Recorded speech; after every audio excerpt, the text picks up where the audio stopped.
शेर और 4 गायों की कहानी। एक जंगल में 4 गाय रहते थे।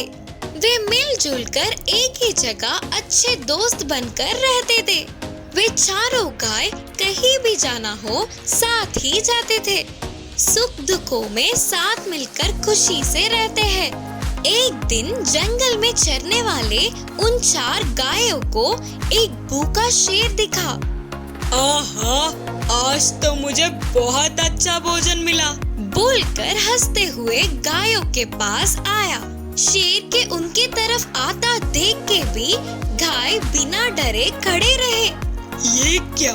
मुझे देखते ही कोई भी जानवर अपने प्राणों को बचाने के लिए भाग जाता है, तो फिर ये गाय ऐसे क्यों खड़े हैं? बोलते हुए शेर नजदीक आया तो वे चारों गाय बिल्कुल ना डरे हुए बड़े बड़े सींगों से शेर का तमाम करने के लिए उसके ऊपर उछल पड़े।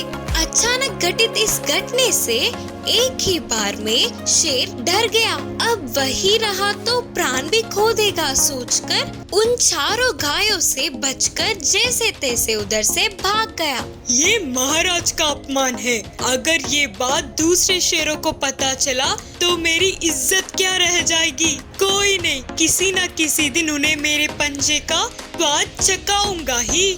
सोचता हुआ उन चारों गायों पे क्रोधित होने वाला शेर मौके के इंतजार में था। शेर के मुताबिक ही थोड़े दिन बाद उन चारों गायों के बीच झगड़ा हुआ। उससे वो दूर होकर अलग अलग रहने लगे। उतना ही नहीं, घास चरते वक्त भी अलग अलग ही चरने लगे। इस दिन का ही इंतजार करने वाला शेर दूर दूर चरने वाले गायों को देखकर मेरा इंतजार खत्म होने आया। चारों गाय मिलकर वार करेंगे तो मैं तो मर ही जाता ना। तो फिर अब मैं एक एक को पकड़कर बहुत आसानी से खाऊंगा, बोलकर बहुत खुश हुआ। फिर भी वह जल्दबाजी ना करता हुआ एक अच्छे दिन के लिए रुका था। ऐसे ही एक दिन पहले गाय को अकेला घास चरता हुआ देख पौधे के पीछे छुपा हुआ शेर एक ही बार में पंजा डालकर मार दिया और आराम से उसका मांस खा गया। ऐसे दूसरे, तीसरे और चौथे गाय पर भी हमला करके मार डाला और उसने अपना शपथ पूरा कर लिया।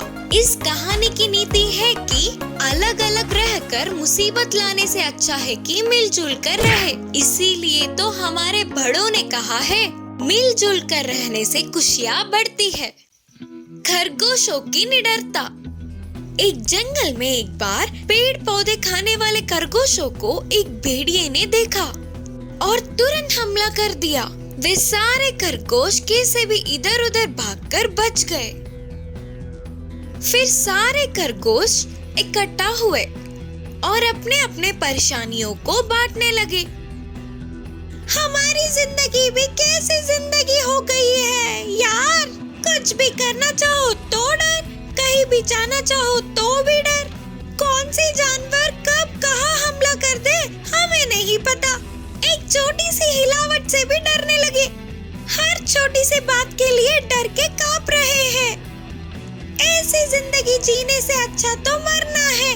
बाकी के खरगोशों ने उसकी बातें तो सच है करके उससे सहमत हुई। ऐसे डर डर के जीने से अच्छा सभी एक ही बार मरेंगे करके निर्णय किया।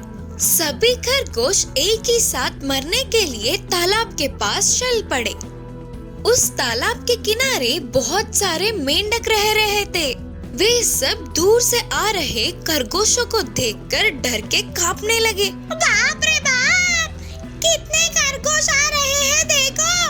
अगर हम उनके पैरों के नीचे आ गए ना तो उधर के उधर ही मर जाएंगे। भागो रे भागो। इससे वे सब उछलते हुए इधर उधर भागने लगे। उनके आने से मेंढकों को ऐसे भागते हुए देख खरगोश चौंक गए। उनके मुंह से बात तक नहीं निकली। फिर उन खरगोशों ने सोचा, अरे हम ही सबसे डरते हैं करके सोचा तो हम खरगोशों को देखकर डरने वाले भी बहुत हैं। सच में दुनिया में हर कोई किसी न किसी से डरता ही है। बिना किसी के डर से इस दुनिया में कोई भी नहीं हो सकता। छोटी सी बात के लिए हम मर जाएंगे तो वो हमारी मूर्खता होगी। जो होना होता है वो तो होगा ही। अब से हम बिना डरे जिएंगे करके सभी ने सोचा। इससे वे सब निडर होकर वापस जंगल लौट गए। इस कहानी की नीति है कि अपने डर को हराकर हमेशा हिम्मत से रहना चाहिए। भाग और पंछी की कहानी। एक जंगल था। उस जंगल में एक गुफा था। उसमें एक बड़ा सा भाग रहता था। वह भाग भोजन के लिए कोई भी काम करने से पीछे नहीं हटता था। उसी गुफा के पास ही एक पीपल का पेड़ था। उस पेड़ पे एक पंछी रहती थी। यह बाघ और पंछी में उतनी मित्रता तो नहीं थी, मगर कभी-कभी बात करते थे। एक दिन बाघ ने बकरी का शिकार करके मार दिया। उसका मांस खाते समय पतली सी हड्डी बाघ के गले में चुभ गई। कितने भी प्रयास करने पर भी वह हड्डी बाहर नहीं निकली। उसी दर्द में बाघ ऐसे ही गुफा तक गया। शाम का समय था। पंछी अपने भोजन लेकर वापस अपने घर लौटी और गुफा में बाघ का हाल चाल पूछने गई। बाघ को ऐसे दर्द में देखकर पंछी ने पूछा, क्या हुआ मित्र, क्यों इतने उदास हो? कुछ नहीं मित्र, बस एक पतली सी हड्डी मेरे गले में फंस गई। इससे बहुत दर्द हो रहा है। क्या तुम उसे तुम्हारी लंबी सी चोट से बाहर निकलकर मेरी थोड़ी मदद कर दोगी? बोलते हुए अनुरोध किया। पंछी बाघ को ऐसे दर्द में देख उदास हुई, पर बाघ तो जंगली जानवर है करके सोच में पड़ गई।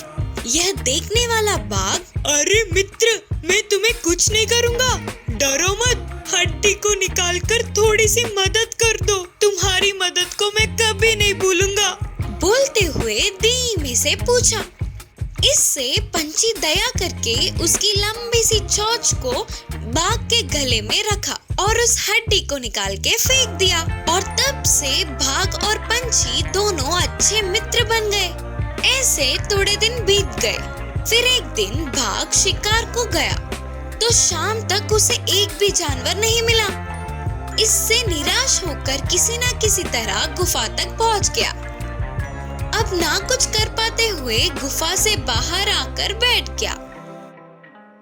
उसी वक्त पंछी भी घर पहुंची।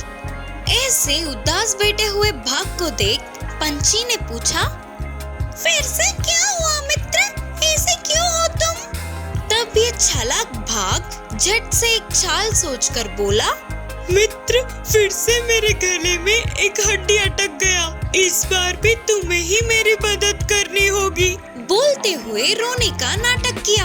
बाघ का रोना सच मानने वाली बेचारी मासूम पंछी अपने चोंच को फिर से बाघ के मुंह में रखा।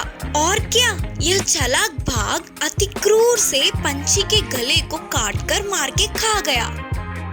इस कहानी से हमें यह शिक्षा मिलती है कि